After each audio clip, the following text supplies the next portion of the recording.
Business ఎప్పుడైనా 10 years are 20 years forward ముందు ఆలోచించి మనం బిజినెస్ స్టార్ట్ చేయాలి.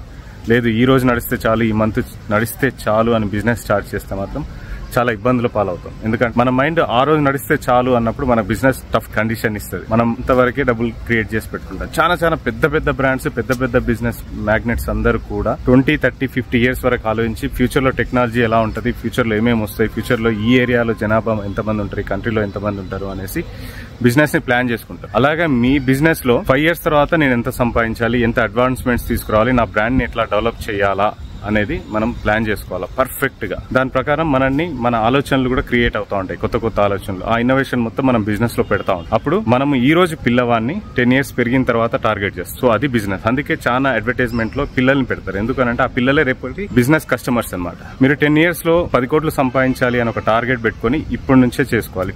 రూపాయి టీ అమ్మేది కూడా పెద్ద బ్రాండ్ అయ్యే ఛాన్సెస్ ఉంటుంది. మీరు మెయిన్ గా బ్రాండ్ ఎట్లా క్రియేట్ చేసుకోవాలి, బిజినెస్ ని సేల్ కాకుండా బిజినెస్ ని వాల్యుయేషన్ గేమ్ ఎట్లా చేసుకోవాలి. మొన్న 12 crores IPO లిస్టింగ్ అయితే దానికి 4,000 చిల్లర సబ్స్క్రిప్షన్స్ వచ్చాయి. సో బిజినెస్ అనేది ఇప్పుడు ఆ లెవెల్లో ఉంది. 10 years, 20 years మీ బిజినెస్ ని టార్గెట్ చేసుకుని వెళ్ళండి. ఎంత చిన్న బిజినెస్ అయినా 5,000తో స్టార్ట్ చేసినా దాన్ని పెద్దగా మార్చుకోవచ్చు. Thank you so much.